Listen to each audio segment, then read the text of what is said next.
Madame, Monsieur, bonjour et bienvenue dans ce journal dont voici le sommaire. C'est déjà la période d'harmattan au Bénin. Partout, le vent est frais et sec, très chaud le jour, plus froid la nuit. Quelle tenue porter pour bien garder sa peau en période d'harmattan? La réponse dans un instant. Fumer du tabac n'est pas bon pour l'organisme, surtout pour les organes vitaux comme le poumon. Il tue la moitié de ceux qui en consomment. Des organisations de la société civile se mobilisent pour réduire la saignée. Et puis, le Bénin perpétue une riche tradition culturelle séculaire. Demain, 10 janvier, seront célébrées les religions endogènes, une occasion de bonnes affaires pour les commerçants.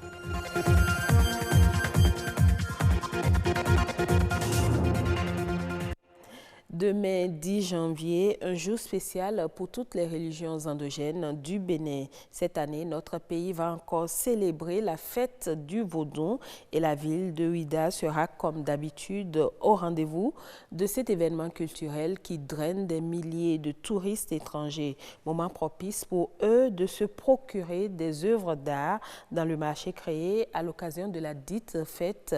Les précisions dans ce reportage. Negotiation, yeah.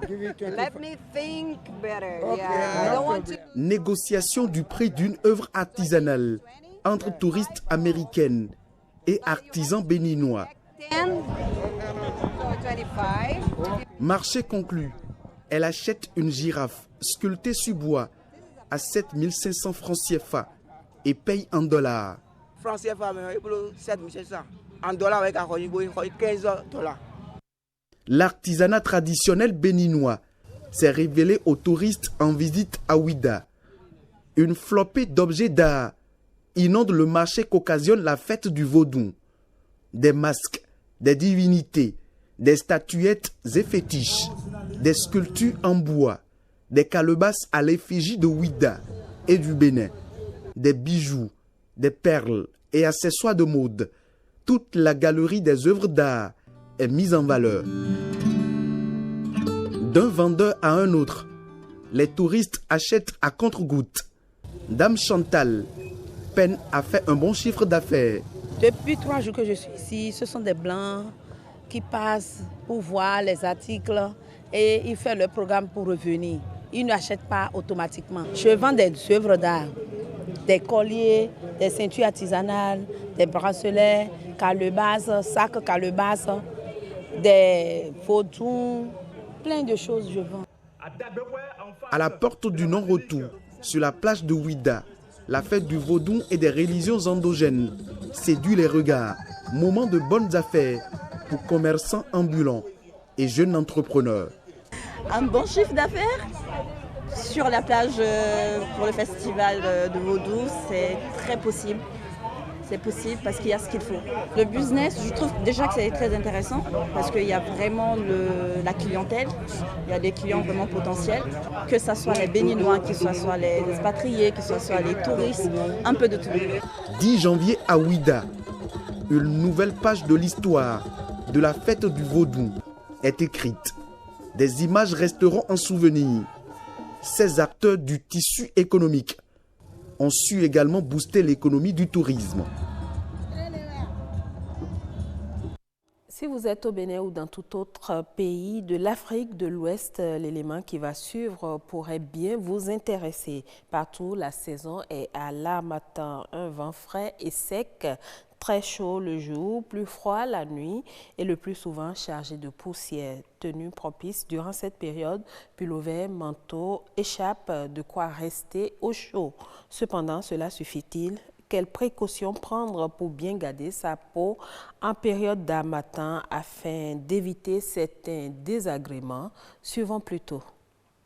Quand on parle d'harmattan, on parle de sécheresse de la peau, on parle de la peau qui se fragilise, qui se fripe, qui se déshydrate, qui tire, qui tiraille et on a une sensation de picotement. Donc pour éviter ça, déjà, il faut s'hydrater. Quand vous finissez de vous laver, séchez-vous rapidement et hydratez-vous immédiatement. Et quand je parle d'hydratation, vous pouvez utiliser des huiles comme de l'huile d'amande douce, de l'huile d'olive, l'huile de coco, ça hydrate très bien la peau. Vous pouvez aussi blanchir l'huile rouge, c'est très nourrissant. À part la peau, vous avez les lèvres qui sont exposées. Il y a des gens qui s'humectent la peau, qui ont ce tic-là, de faire ça. C'est pas très bien parce que la salive n'hydrate pas les lèvres, ça dessèche les lèvres. C'est mieux d'avoir un baume à lèvres à portée de main et de le mettre régulièrement. Ça vous évite d'avoir les lèvres gercées, fendillées et qui font mal après. Vous avez les cheveux, quand vous n'hydratez pas bien les cheveux ils sont secs. Tous les matins, avant de sortir, il faut hydrater les cheveux, mettre une huile ou bien une crème pour cheveux avant de sortir. C'est vrai que ça prend beaucoup de poussière, donc vous irez plus souvent voir votre coiffeuse ou à la maison faire votre shampoing. Mais juste après le shampoing, il faut hydrater les cheveux. En période d'harmattan, il faut plus prendre soin de ses pieds. Vous mettez de l'huile de ricin, ça hydrate très bien, ça traite aussi. Le beurre de karité, il faut le mettre avec une crème hydratante parce que ça reste en surface, quoi qu'on dise. Hein. C'est vrai que ça hydrate bien, mais que le beurre de karité, moi je le préfère avec une crème hydratante. Je préfère un produit à base de beurre de karité. La consommation du tabac est une pratique très dangereuse. C'est ce qui explique l'importance que les Nations Unies y accordent. L'OMS estime que d'ici 2020, le tabac sera la principale cause de décès et d'incapacité avec plus de 10 millions de victimes par an. Baudelaire Kanchede. Le tabac nuit gravement à la santé et continue de faire un nombre important de victimes.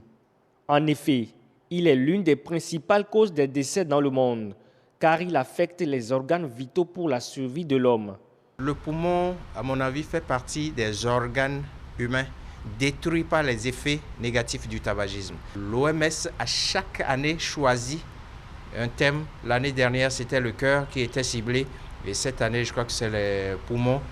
Selon les prévisions de l'OMS, si le phénomène du tabagisme persiste jusqu'en 2020, il entraînera 10 millions de morts par an. Alors, il urge d'interpeller la conscience des uns et des autres. À ceux qui sont déjà atteints, je leur demande de commencer par prendre conscience et de comprendre que s'ils décident de s'en sortir, ils peuvent. Et à ceux qui ne sont pas atteints, de faire très attention. C'est de ne jamais toucher. Une fois vous touchez, c'est une porte de non-retour. C'est la mort qui s'ensuit. À la jeunesse, de comprendre que l'avenir leur appartient. Les conducteurs de taxi-ville et les associations de bonne volonté au Bénin sont des vecteurs de communication contre la consommation du tabac. Ils entendent multiplier leurs efforts pour apporter leur pierre à l'édifice et plaident pour l'apport des pouvoirs publics. Quand vous entrez dans un taxi, la première des choses qui vous frappe, c'est défense. Il est formellement interdit de fumer et de parler au chauffeur. Un taxi, c'est beaucoup de personnes. Et quand il y a quelque chose qui est dit dans un taxi, ce n'est pas pour une personne, c'est pour beaucoup de personnes. Déjà, dans nos rangs, beaucoup de nos camarades conducteurs sont déjà partis de la vie au trépas pour cause du tabac. La loi 2017-27 interdit l'utilisation, la commercialisation et l'exploitation du tabac et de ses produits sur le territoire béninois. La loi a été votée. Maintenant, il reste le décret d'application. Le tabac ronge et détruit les organes de ceux qui le consomment et les tue silencieusement à petit feu. Une journée nationale dédiée aux tortues marines, c'était hier, 8 janvier, une journée de sensibilisation des populations sur l'importance de la protection des tortues marines. Cette journée vient donc valoriser cette espèce menacée de disparition et permettre aux touristes de profiter de leur passage au Bénin pour admirer cette espèce animale. Stanislas Linkmont. Janvier, l'un des mois propices à l'éclosion des œufs des tortues marines au Bénin. Durant cette période, les tortues olivâtres, vertes, luttes et la tortue imbriquée prennent d'assaut les côtes béninoises. Les mâles arrivent très rarement, donc c'est les femelles qui viennent. Depuis déjà le mois de juillet jusqu'en février, vous allez voir les tortues marines femelles venir pondre sur nos côtes et les œufs pondus restent dans l'intervalle de 2 mois avant d'éclore et laissent les bébés partir d'eux-mêmes. Les bébés prennent toujours la direction de la mer lorsque les œufs arrivent à éclore. Aujourd'hui, les 4 catégories de tortues deviennent rares. Et pour inverser la tendance, les ONG et autres amoureux de la biodiversité mènent une lutte implacable contre les braconniers et même les habitants des zones côtières. Lorsque une tortue marine vient à la côte pour pondre, elle est systématiquement ramassée, mangée et les œufs sont également ramassés et mangés. Lorsque vous allumez, vous avez des phares dans des maisons, des lumières à la plage, sur des maisons, ça déroute la direction vraiment des tortues marines. Lorsque vous faites beaucoup de bruit, ça dérange les tortues marines. Lorsque vous mettez des habitats, ça dit que vous occupez impunément ces habitats à la plage. Vous voyez, donc voilà les dangers sur lesquels on doit réfléchir pour voir comment sensibiliser les occupants de ces plages-là pour qu'ils trouvent d'autres sites et comprennent que ces habitats ne sont pas les habitats pour des hommes, mais c'est pour ces tortues marines-là. Il faut les ménager, tout simplement. Et je pense que si l'État prend ses responsabilités en prenant des lois et des décrets, tout ça là peut cesser. Protéger cette espèce au Bénin, ce n'est pas sans intérêt. Le pays peut en tirer des profits à travers le développement de l'écotourisme. Que tout le monde, tous ceux qui sont dans les écosystèmes de ces espèces marines prennent conscience que c'est des espèces vraiment à protéger, comme nous l'avons vu dans d'autres pays où il y a le phénomène Arigbada, où dès que la saison arrive, il n'y a pas de place pour marcher à la plage parce que la plage est tellement peuplée de tortues marines. Et ça fait une curiosité, ça fait une richesse parce que c'est de l'écotourisme mondial et tout le monde va voir. Ça génère des devises pour ces pays-là. Depuis des années au Bénin, on célèbre le 8 janvier la journée nationale de la protection des tortues marines.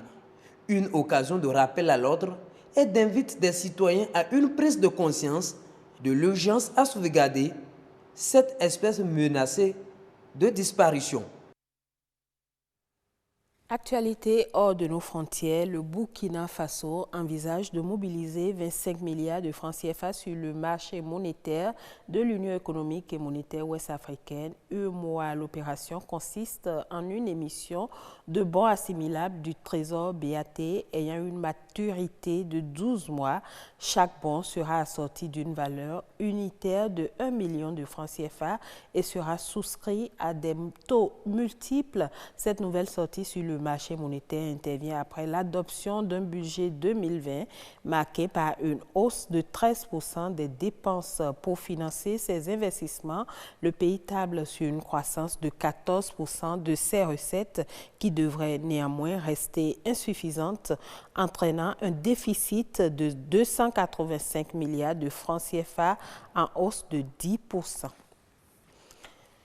En Afrique du Sud, les exportations automobiles ont grimpé de 10,2% en 2019, atteignant un niveau record l'année dernière. Près de 400 000 automobiles ont été exportés par l'Afrique du Sud contre 351 000 en 2018.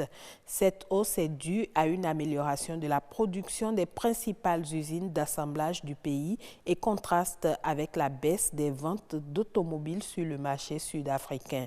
Le nombre de voitures neuves vendues localement a enregistré une diminution de 2% en 2019 par rapport à l'année précédente. Fin de ce journal. Merci à vous tous de l'avoir suivi. Merci pour votre fidélité.